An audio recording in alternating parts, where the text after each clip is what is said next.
Welcome to the National Newspaper Publishers Association National Town Hall on Education.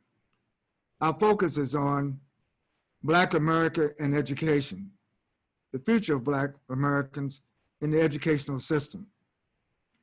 These are trying times in 2020. We're amidst a COVID-19 pandemic, and we're amidst an epidemic of the resurgence of racism across America. It's affecting our school systems, from pre-K to high school to college.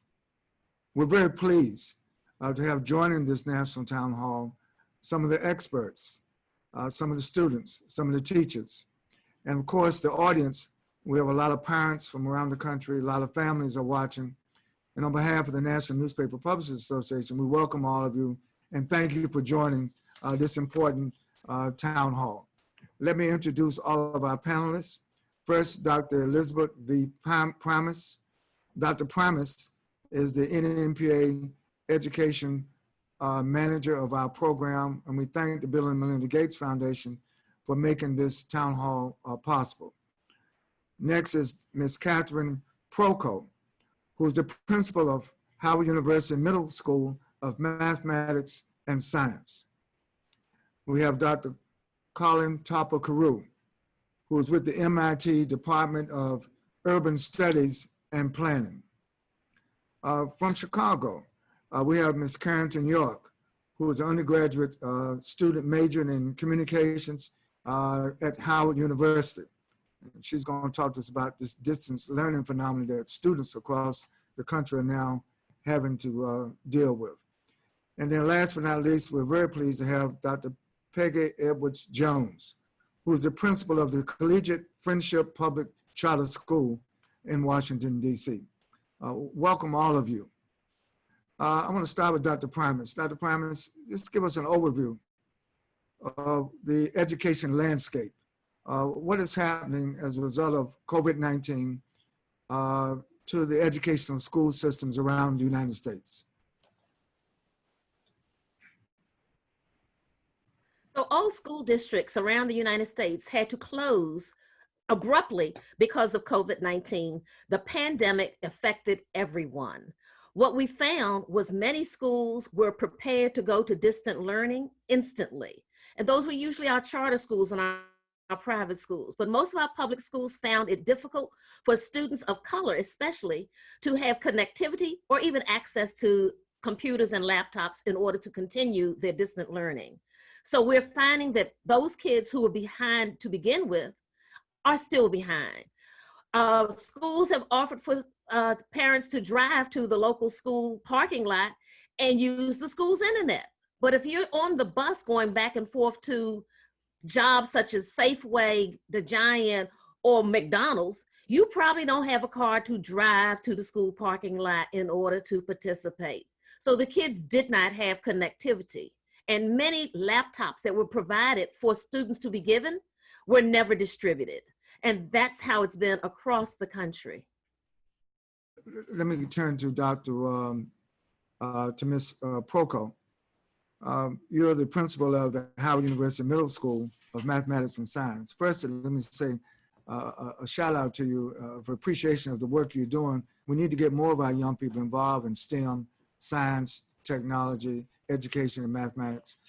But what I want to ask you, and I know your school won an award recently about digital education, but tell us, how has COVID-19 affected your middle school, and what are the prospects for middle school students around the country, particularly in Black America, as we face the fall semester 2020? So I think Dr. Primas really truly captured what the landscape was, that COVID caught everyone by surprise. I'm excited and proud to say that we weren't surprised. Howard University has been sending technology home with students since 2005, anticipating and trying to prepare Black students for STEM from its inception. And so when this happened, our students had technology at home. One of the things that we did find was some had technology, but some did not have connectivity. And that's something that as we look at a digital divide, that's something that we're going to continue to fight. And so for us, we were not pleased, but we were prepared. I think the biggest challenge for us is always going to be our students who have special needs, because while they can have technology and they can have connectivity, they still need that human contact. We as a people are communal people, and we need to have that voice. We need to know that someone cares. And so in order for education for our people to continue to move forward, we have to make sure that we have that contact. And so that's what we did. We made sure that those wraparound services continued to be in place so that none of our students got lost, even though they were meeting via Zoom or WebEx or whatever it was. Very good. Thank you. And I want to go now to the Collegiate Friendship Public Charter School, Dr. Peggy Edwards-Jones.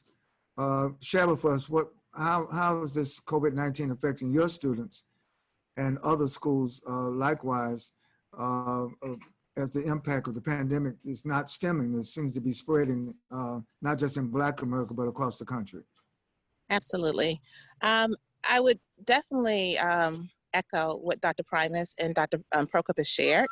Transitioning to virtual learning was pretty easy for us because all of our students were already very familiar with Google Classroom, Google Meet, and Zoom, because this was something that we started off the school year incorporating into our instruction. Definitely the digital gap is a major problem, and so we were able to immediately make sure that every single student had a computer as well as a hotspot for those who did not have connectivity at home. And one of the biggest areas of concern, again, as Ms. Procope shared, was that we are communal people. And so the wraparound services was very, very important. So even in the time of us having this COVID, we found ourselves having to do more SST and social emotional meetings with our students and our parents. And we even had to do some home visits just to make sure that our scholars were prepared. Again, the transition was easy, but our young people missed each other, and they missed the contact that they had with people who were truly advocates for them. And so I would take this time also as an opportunity to say that, there's a lot of learning that has come since March that we can now integrate even when we go back to our face-to-face meetings within a brick and mortar building. Very good. Carrington York, you're an undergraduate student at Howard University. You're in Chicago. You live in Chicago, but you go to school in DC. But now, tell us what your plans are and how has this pandemic affected college students at HBCUs like Howard around the country. What's been your experience, and what is your outlook for the fall semester? Well, Dr. Chavis, the transition to remote learning has been a challenge, but it has also been a wake-up call, I think, for many professors and students alike. I think specifically at my university, we tend to identify ourselves or the peers around us as more privileged, and I think the transition to remote learning has really shown us just how dependent our students are on the computer labs on campus and on these public libraries. We don't all have access to our own personal laptop. So the question of accessibility has been raised.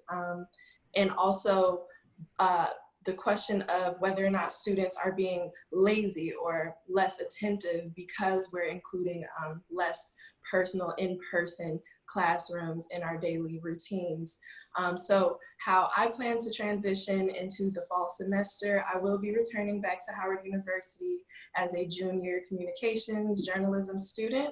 The way Howard plans to resurge is to allow students to have a mix of both online and in-person classes. There will definitely be the option to do only online wherever you are. So I think in terms of accessibility, Howard is moving forward in the right way.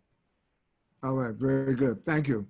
Topper, I saved you for last because you're our digital expert.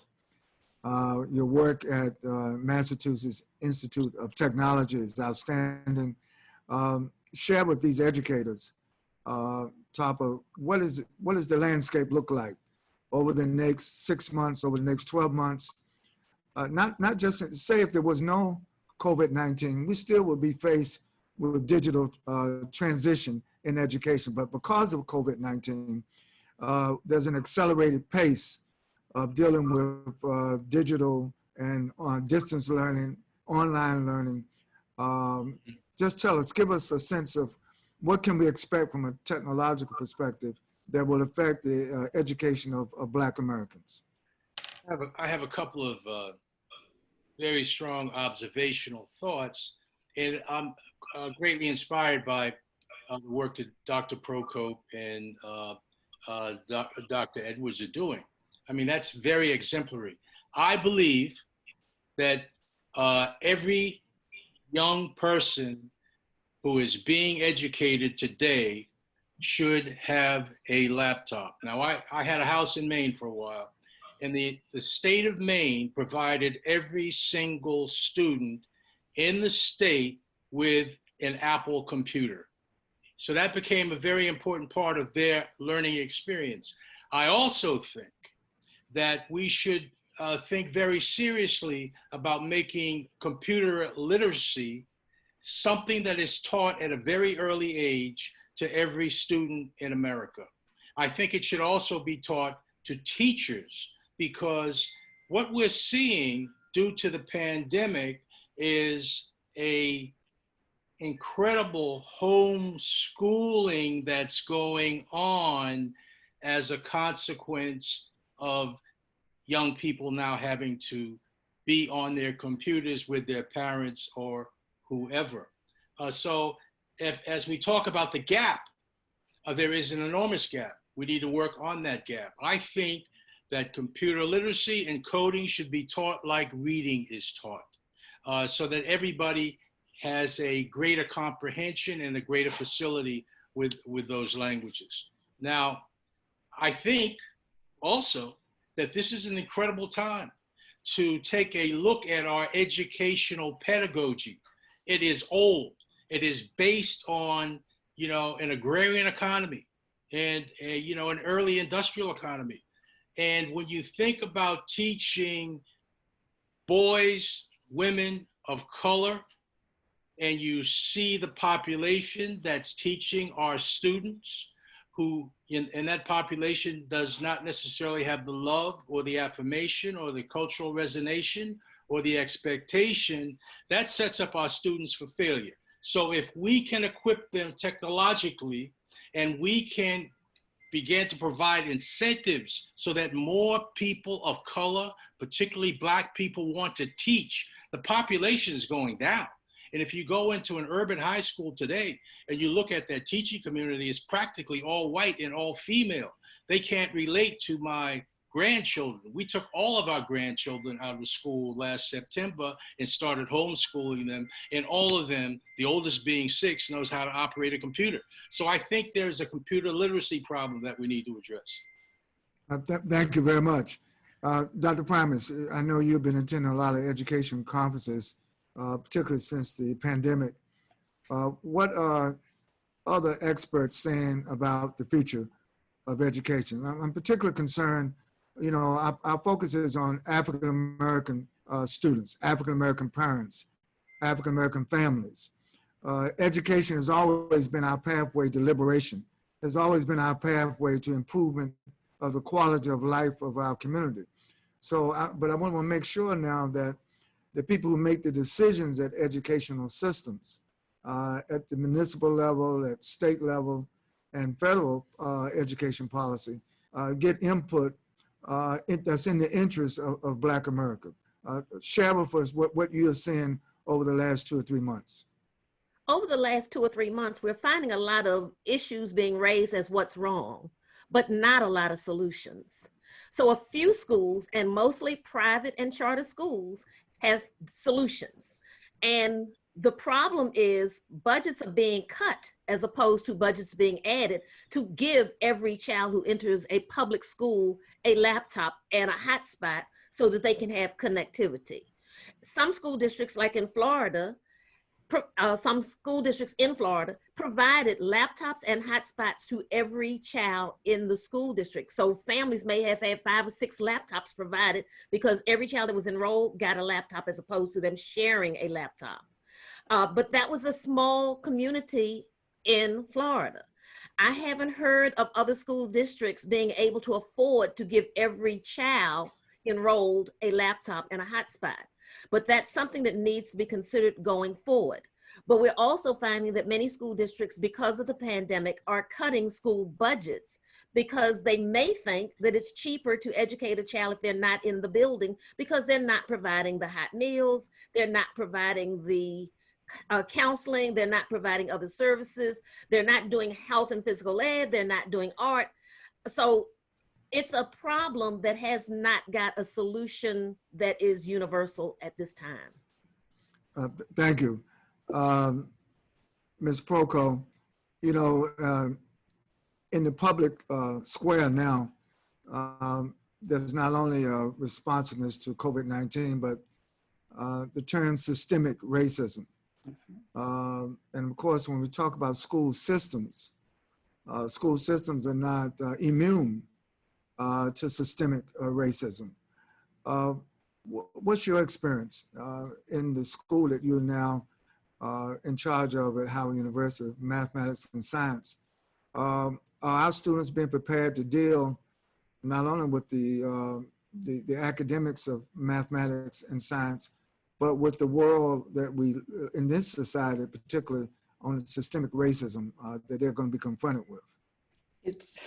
I'm laughing at the question only because our school is on Howard's campus, and in Washington, D.C., we are in Ward 1, which has become definitely a victim of gentrification. And not too long ago, we had a meeting with the Ward 1 Education Council, and she came in and she toured the school and we had a conversation. And her conversation to me, or her statement to me, was that the residents of Ward 1 didn't feel they had a viable middle school in their neighborhood. And I said, well, what do you mean by that? And she said, is Ward 1 predominantly white? It is almost now, yes. How's that possible in Washington, D.C.? How's that possible in Chocolate City? It's called, and I see Ms. Jones smiling, yes, it's gentrification. So if you have been in a house for 40 years and you don't have money, and someone comes along and says, you know, here's $50,000 and that's more than you've ever seen, you're going to take that. And that's what's happened. That's how gentrification moves along, and that's what's happened. And so the whole landscape of where Howard sits right now is changing. And so those families were looking for middle schools because they want their students to go to public schools and didn't feel that our school was viable. So I'm not going to say I didn't get offended, because I did. And I asked her, I said, well, what is it that you're looking for? Our school is on the campus of a renowned university. We interact, and our children interact with the schools in the university at middle school. Every teacher in our school has at least a degree in the subject that they're teaching, at least one. And our children have the opportunity to go to the School of Medicine, go to the School of Dentistry, participate actually in classes on campus. And I said, but that's not viable. And then I told her, I said, no, it's okay for Black children to be taught by white teachers, but it's not okay for white children to be taught by Black teachers, because that's what we have in our school.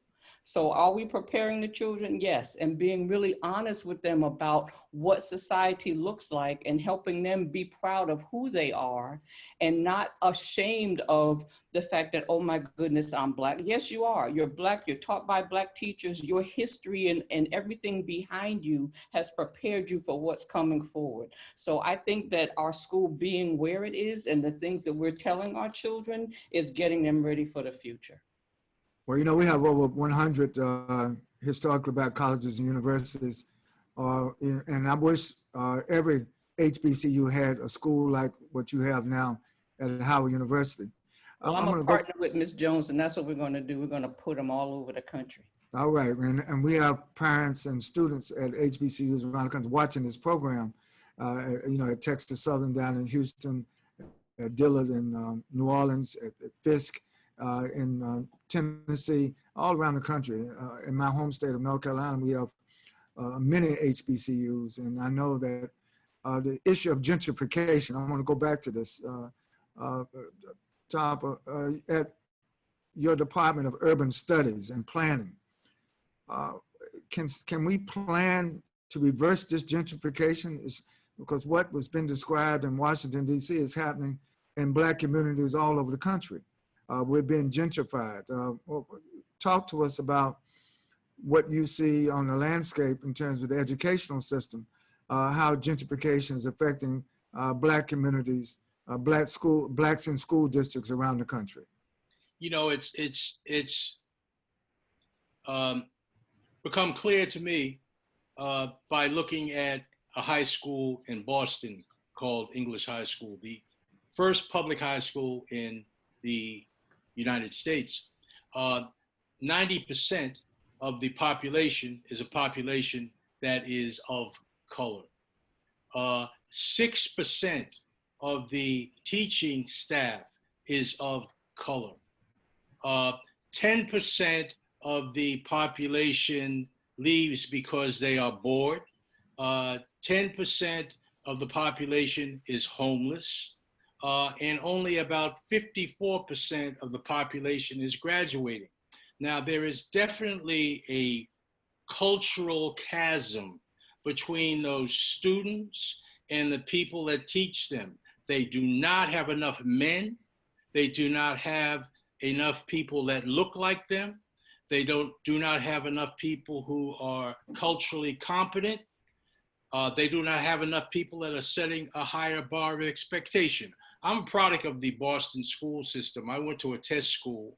And when I went in to see my guidance counselor, when I was getting ready and thinking about being college bound and asked him what college should I go to, he told me to go to the Navy Yard and be a sheet metal worker. That's because he didn't love me.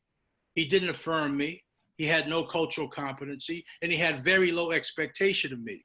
1 month later, God would have it that a Black guidance counselor was hired at that school. He brought me into his office and he said, "What do you want to do?" I said, "I want to go to Harvard." He said, "You are a curiosity to me." He said, "Because you are testing at the top of a test high school, and but you have no grades." I said, "That's because nobody encourages me. Nobody thinks about me. I learn more at home from my grandfather than I do from any teacher at this school, and I have no Black teachers who look at me and say, 'Topper, I love you. Topper, I have expectations for you.'" And then he said to me, "I'll get you in another H.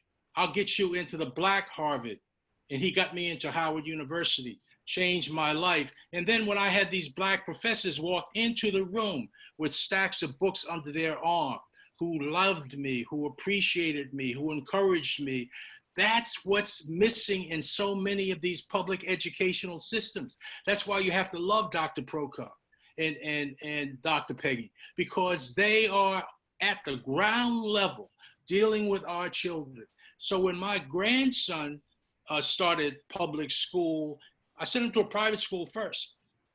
4 years old, got jumped by 3 boys who were playing a game called Kill Luciano. He fought back. Guess who got expelled? He did. He got expelled. And so my daughter and 2 other Black women, you know, because their boys were consistently getting expelled, consistently getting sent to the principal's office, and they were consistently only boys of color in their school with no Black teachers. They decided to take their boys out and do what Sister Procope and Sister Peggy are doing, because that has made the difference. So these schools are endemically racist because people who just need a job, you know, who are coming out of college, take a job teaching, they don't care about our kids. They do not care about our children in the same way that I do, or you do, and everybody on this panel does. Very good. Well, that's one reason why we're having this National Town Hall, because we want to address these issues authentically. We want to make sure that our response to the challenges that's facing Black Americans in the education systems across the United States of America, that they're addressed with some reality. It's terrible that sometimes it takes tragedies for our nation to deal with its race problem. Or it takes now the pandemic to force humanity to see not just how we are different, but how we are common. I want to go to Dr. Jones again. What is the level of enthusiasm among your students? I'm always concerned with the mindset, the consciousness of our young people. You know, I come out of the civil rights movement, and I think we need to raise up a new generation of freedom fighters who want to not only get the best education, but use their education to uplift the masses of our people.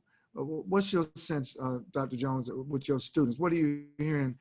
Because you're dealing with young people from different socioeconomic backgrounds, African-American students.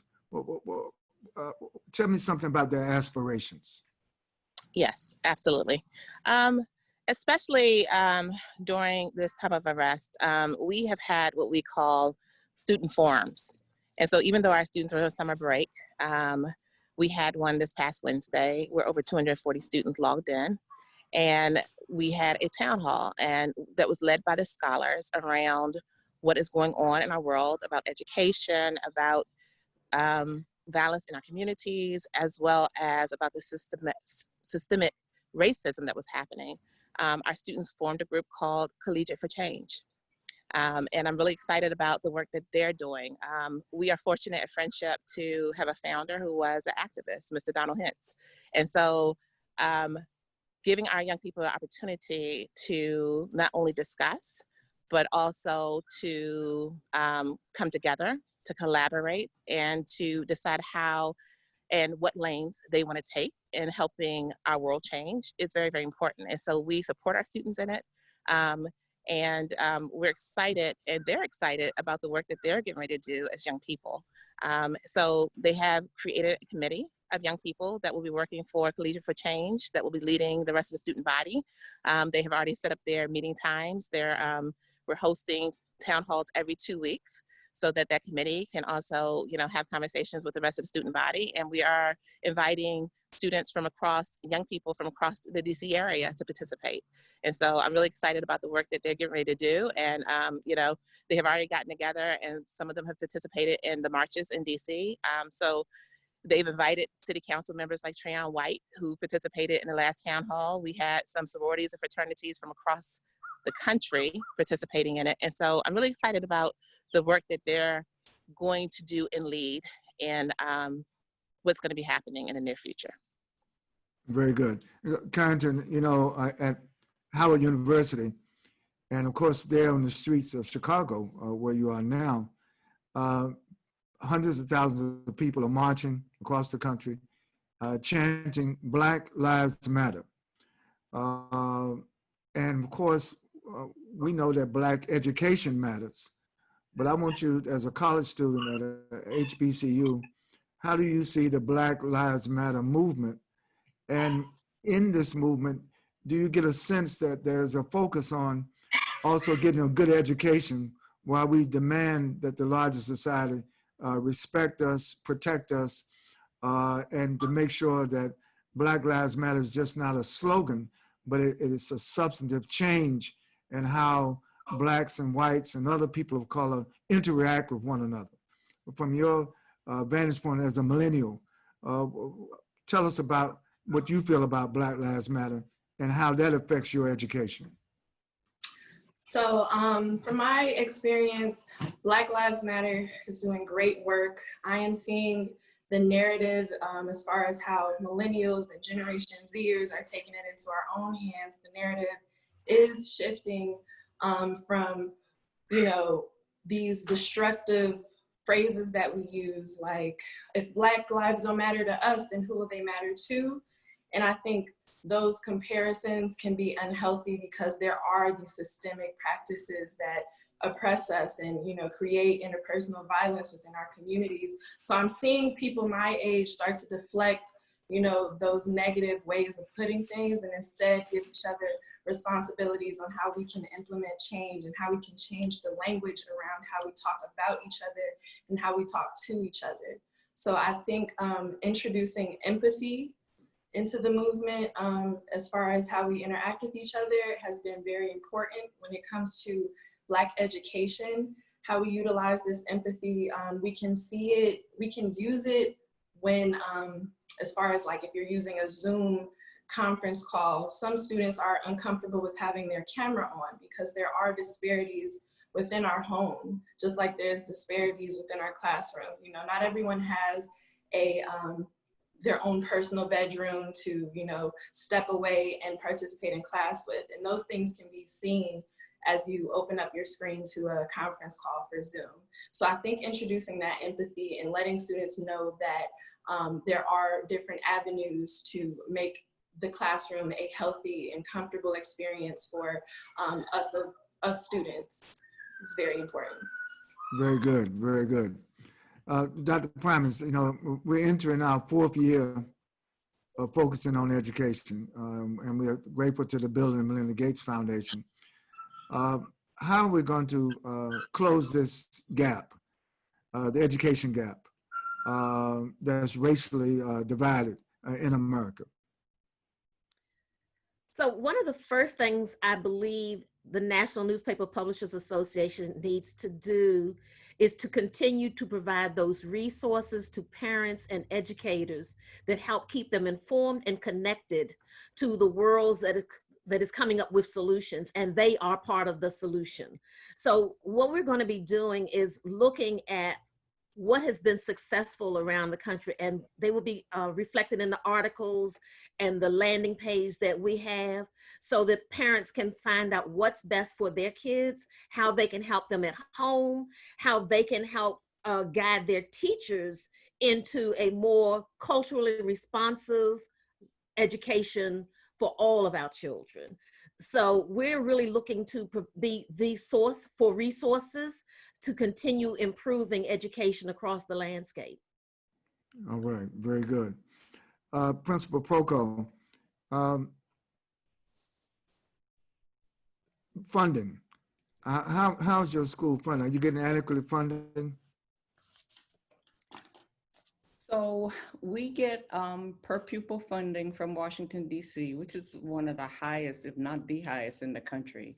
And so it's based on enrollment. And enrollment is always a challenging thing, especially for charter schools. People feel like they're competing for that student because that's where monies are coming from. We're very, very blessed because we get a lot of support from Howard University, not only with our building, but they also support us financially as well. And so that makes us very unique. And that's why I, you know, as you talked about it, I think this model would work in so many other places as well.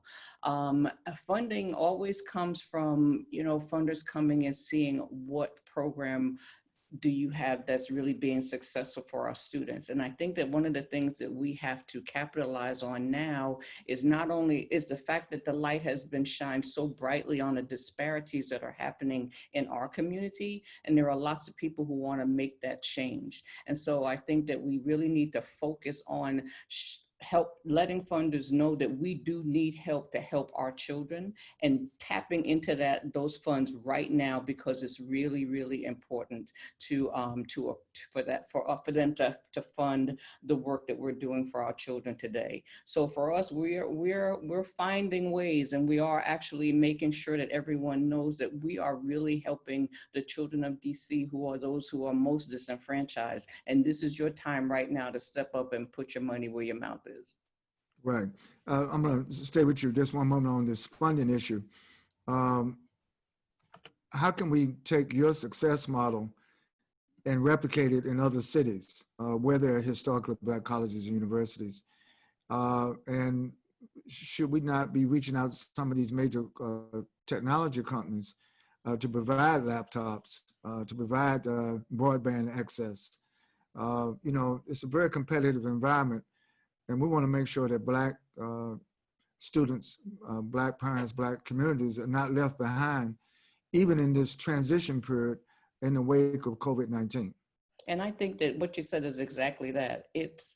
We read an article just yesterday. It was talking about how Facebook is under fire because only 4% of their employees are Black. And how many of us use Facebook? I mean, really, and Instagram owned by them. And so this is the time to shine the light on those companies and help them to know that this is your time to step up.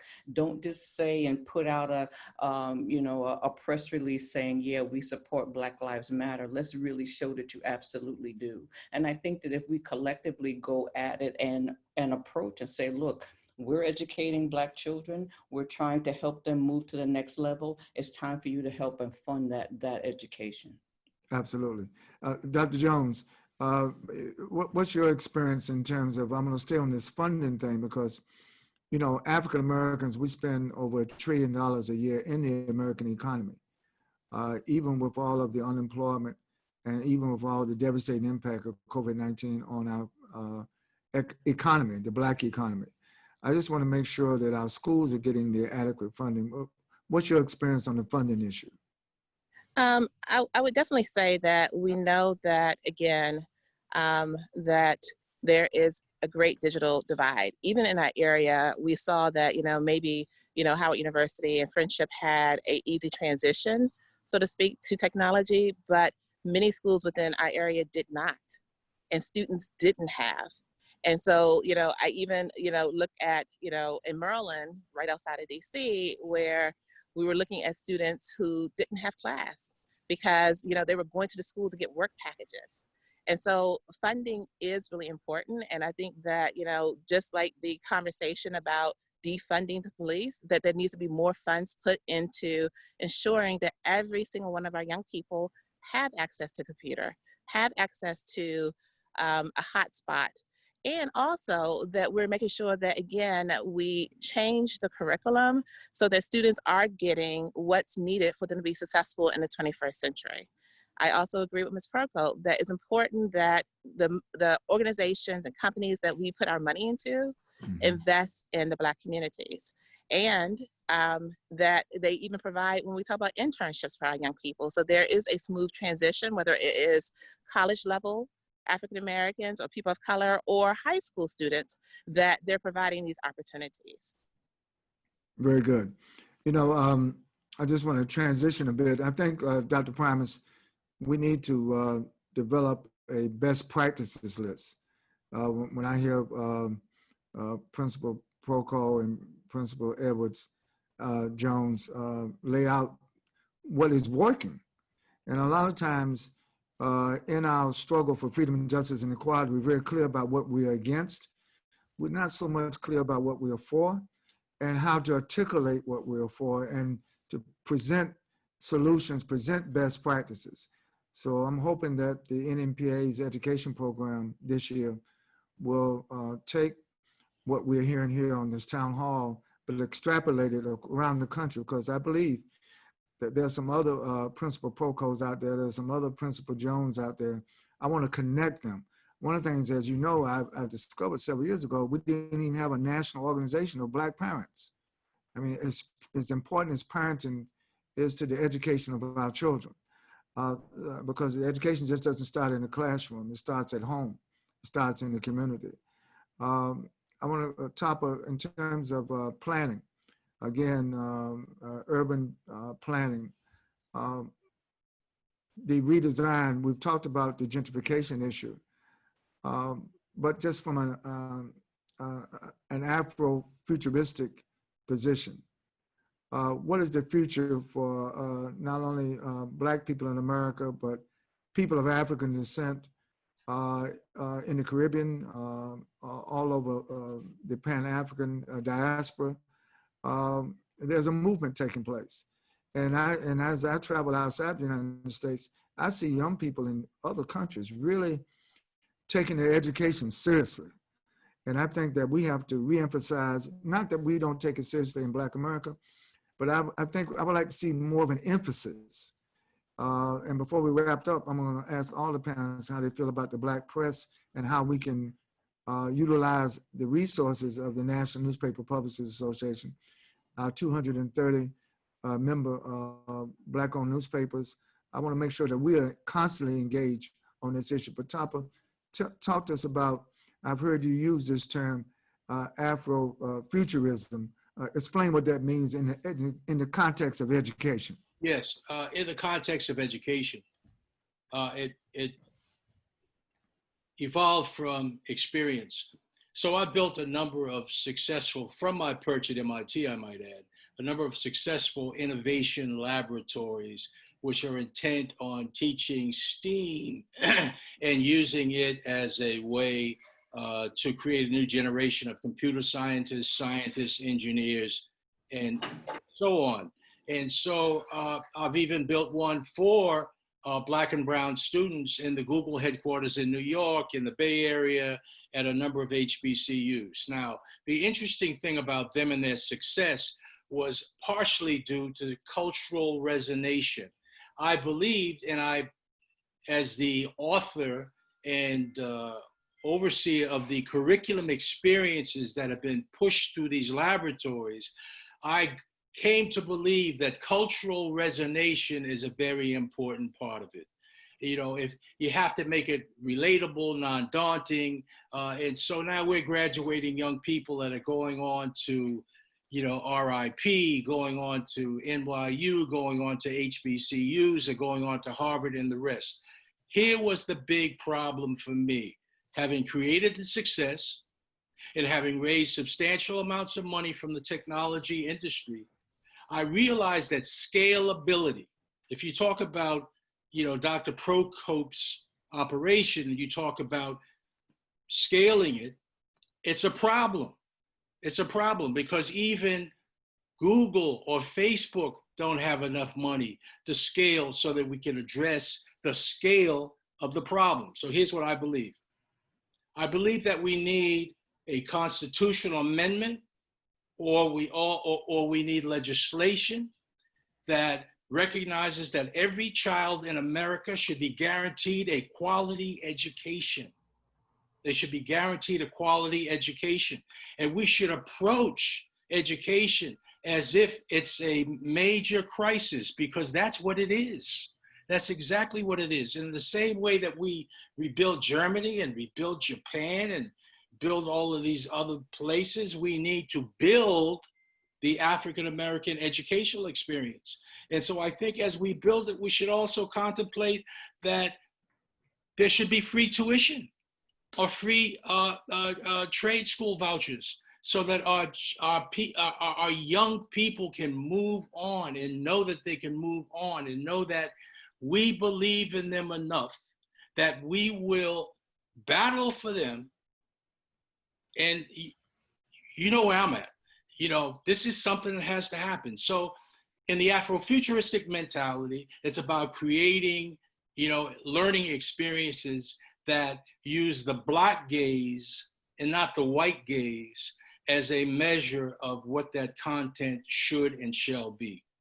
And then in terms of scalability, it should be the responsibility of our government, to which we pay taxes, to invest substantial amounts of money in building the educational infrastructure that is going to serve our children. We should not be embarrassed to ask. It is our right.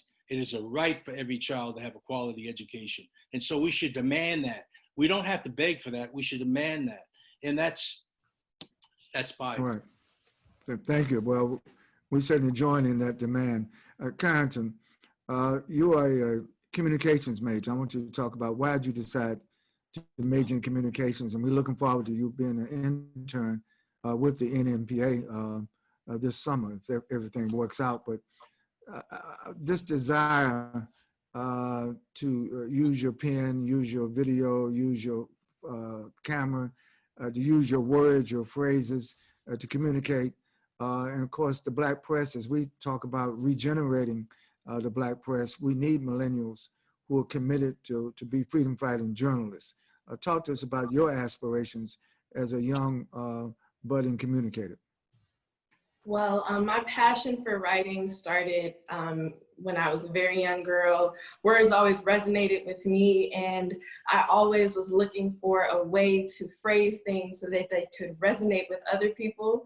And so I think that's where my passion for journalism kind of started. I would see these situations that, you know, I wanted to speak on, and I wanted to speak on them effectively, and I wanted to reach people for sure.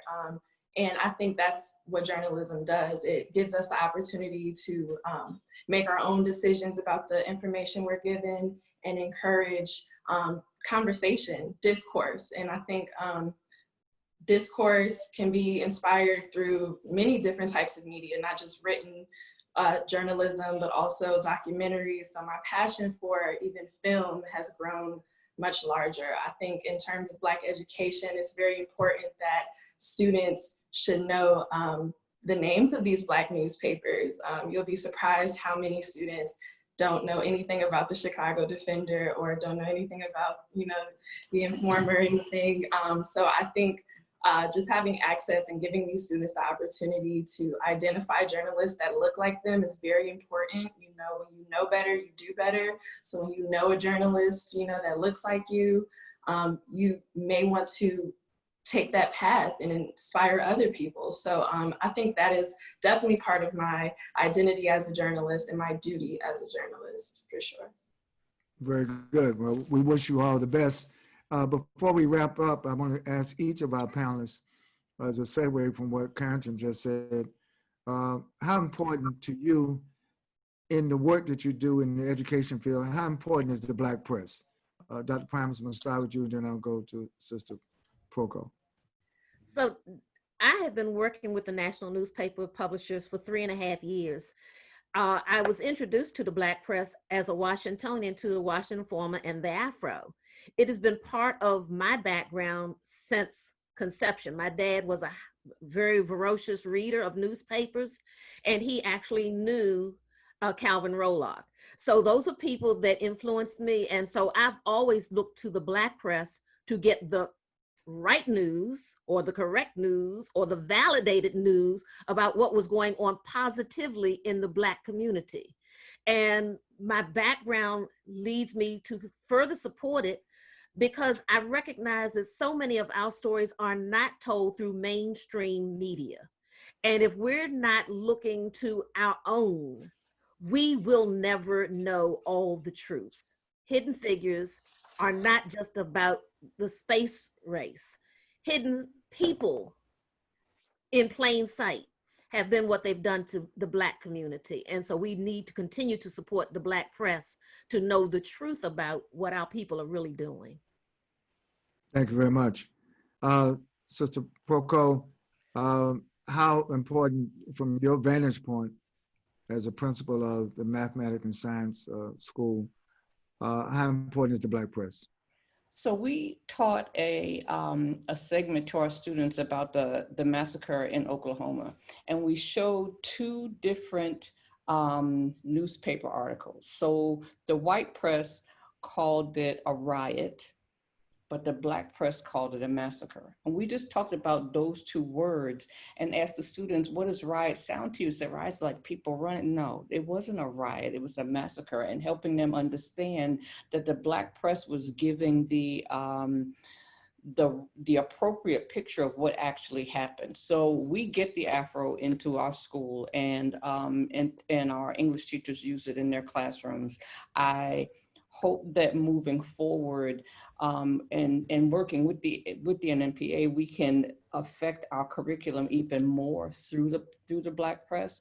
I don't think Black press gets enough voice. It's sort of off to the side. And I think that we now as people are realizing that our story is not truly being told.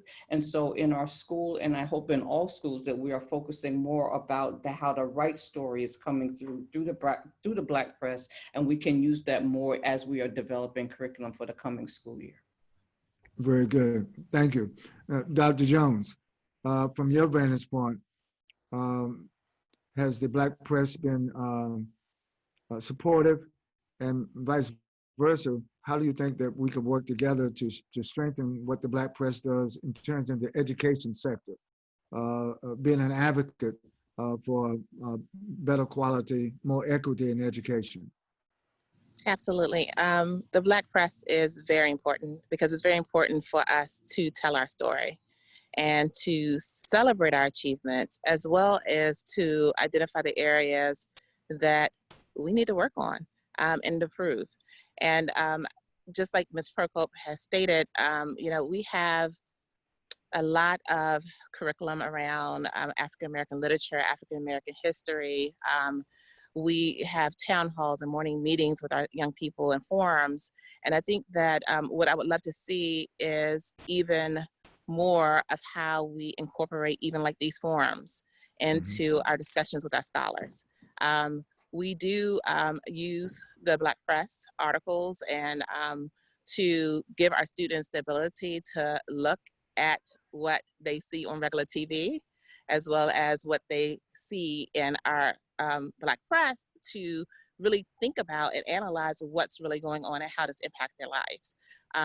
But again, I would love to have our young people participate in more forums. I would love to, again, make sure that we incorporate more into our curriculum this year to expose our students even more to the Black press. This year we hired a teacher, which I'm really excited about, our English teacher, who writes for the African American newspaper. And so I'm really excited even about the work that she's getting ready to do with our young people. Very good, very good. Carrington, you've explained very well your passion about being a journalist.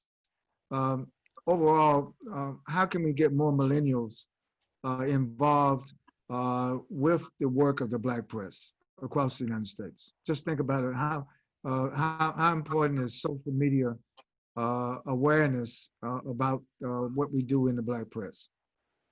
Well, I definitely think just making sure that these different publications have active Instagram accounts, active Facebook accounts, Twitter accounts. Millennials, Gen Zers like myself, we love that kind of stuff. And we always have our phones in our hands and we're always looking for information. So if we're able to follow these accounts, and I know there are many publications, Black press publications that do have these accounts, and I think many people may not know about them. So again, just making sure that you know the names of these Black newspapers, you can list them off and you know where to look when you want a different perspective, you want a different idea about something or a different way of looking at a situation. The Black press can provide that. So once you know where to look online, everything else is a piece of cake. And I think just encouraging students to, or just your peers or my peers really, to turn to their friend and say, have you checked, the Informer, or have you checked, the Defender, or, I know you've seen what they said on Fox and CNN, but have you checked in with some of these other publications? So encouraging conversations like that is something I like to do. So just implementing that with those around me and my friends as friends is very important to me. Very good, thank you. That's a very important point you made. There's a directory of all the Black newspapers at nnpa.org, Yes. www.nnpa.org. And you can go also to blackpressusa.com, which is our public portal where we update on a daily basis the news that affect Black people in America, the news that affect Black people all over the world, blackpressusa.com. Tapa, as we wrap this up, how do you see the future of the Black press from an education perspective? I'd like to cite my own behavior. I'm a excuse me. I'm a cafeist, so I hang out in Black cafes, and it's where I do most of my writing. And when I go into a cafe, if there's a copy of the Boston Globe and there's a copy of the Bay State Banner, which is the Black newspaper, I'm picking up the Bay State Banner, and that's what I'm reading first, because I trust it. And in my view, for me, the Black press has been the beacon of our truth.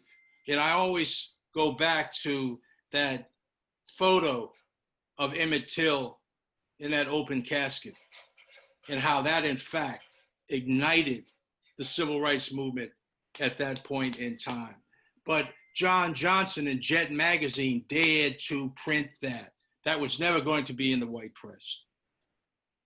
I think the Black press has been the outspoken guardian of our rights. It always speaks to our rights. I think it's been the chronicle of our history and of our success. And as I think about Harriet Tubman and the North Star, I think the Black press has been our North Star. It has been what we've looked to because we can trust it. It lives with us. And you all can remember when those Jet magazines were lined up on the coffee table, when the African Americans were lined up on the coffee table, when the Ebony Fashion Fair came through. You know, the people who have been a part of the Black press have been some of our historical and most esteemed historical figures throughout history. You know, Du Bois, Frederick Douglass, you know, John Sinstack. These are heroes. And the Black press has always given a platform to the people who are meaningful to us and the content that is meaningful to us. God bless the Black press because it has been our guardian for so long. Thank you very much. Well said. We're out of time, but I'm not going to end this town hall. We're going to adjourn it because we're going to re-adjourn at another time. I think with this last hour, we've covered a number of issues affecting education in Black America. We've covered a number of reality checks given the COVID-19, as well as the rise in systemic racism in America. But I think we end this panel on some high notes. We've discovered some best practices that we want to see replicated. We've talked about a new generation of journalists with passion to rise to the occasion to make sure that we not only get the best education, but we use the best of our education to help improve the quality of life of our communities and our families. I believe that the hope and the prospect and the resilience, which is the theme of the NNPA conference that this town hall is a part, is manifest in our schools, is manifest in our young people, is manifest in our students, our teachers, our administrators.